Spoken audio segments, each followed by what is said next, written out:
Okay.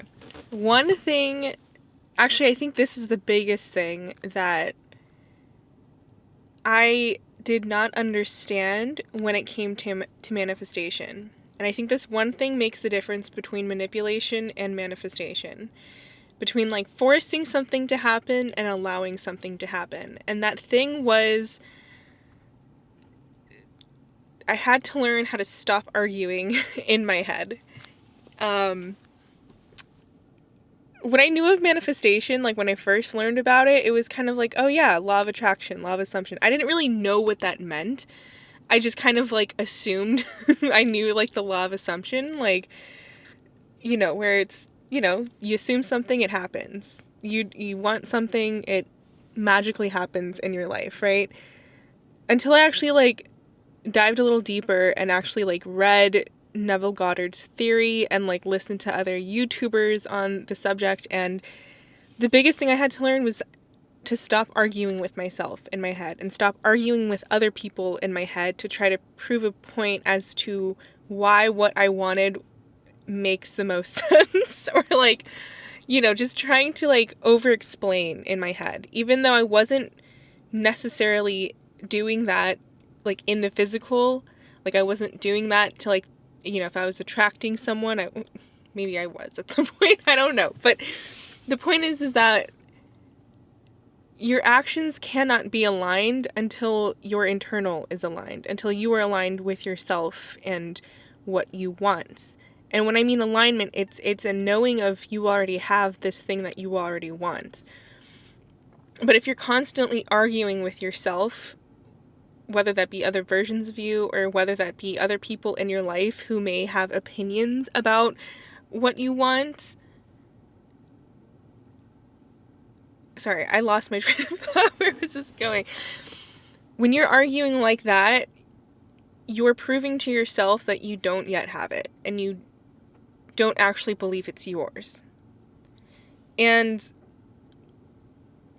when you're in that state, of course, it's not going to manifest, and you're not allowing yourself to actually have that manifestation when you have to argue with somebody, when you have to prove yourself, when you have to over-explain. Even if you don't do it in the physical realm, I mean, especially if you do it in the physical realm, it's going to not work out well because that is manipulation. But even when it's internal, your actions are not going to be aligned because you're not aligned in the internal.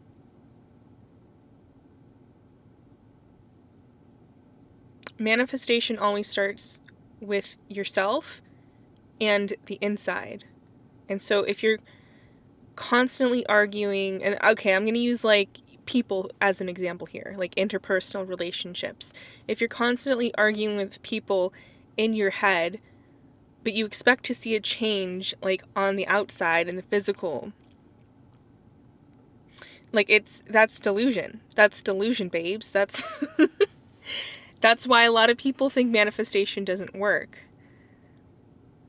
So to counteract that, or to, I guess, fix that, to help resolve that, when you're arguing with somebody, what does it feel like for them to actually hear you? What would they say? What would it actually be like if they were to hear you? And start getting more familiar with that feeling. Start settling into that knowing that just because I can only imagine them this certain way, I don't have to argue with that version of them. I can come up with a new story for them in my head, in my heart, in the internal, of myself, and I could just interact with that until I see a change on the outside, because I'm telling you, it will. You will see other people, depending on how much attachment there is to this particular outcome, which I would, argue it's like, don't attach yourself to any outcome, but just know that it's going to manifest as long as you allow it, and as long as you settle into that feeling of being heard, of being understood. I think a lot of the times when we argue, when we over-explain to ourselves, about somebody else or like, you know, over explain to somebody, but in our heads, it's because we don't feel understood. But the thing is like, in your internal world, you have to be understood. It's your internal world. Why would you make it so in your internal world that you are misunderstood? If that's the case, just recognize that. Be aware of it. And be open to change, because, again, we can't manifest anything in the external if our internal world isn't our own heaven on earth. So depollute your internal world. Depollute your internal world and stop arguing. Stop over-explaining, even in your head. Even in your head, in your internal world, because that's what matters most here.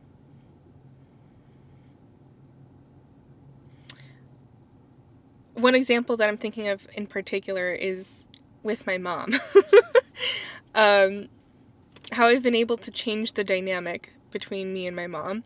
Even though, you know, echoes of the old still come up, I deal with it a lot easier now because I don't have to argue with her. I don't have to control her behavior.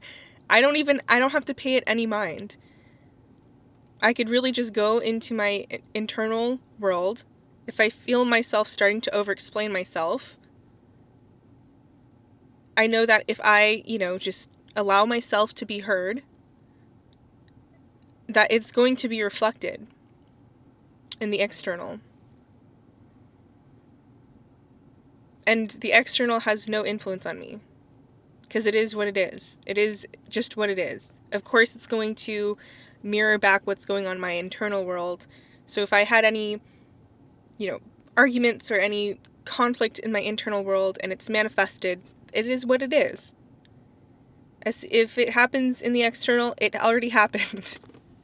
Every moment is brand new. Every moment is brand new. And just because we see echoes of the past play out, that doesn't change anything about what I know is meant for me.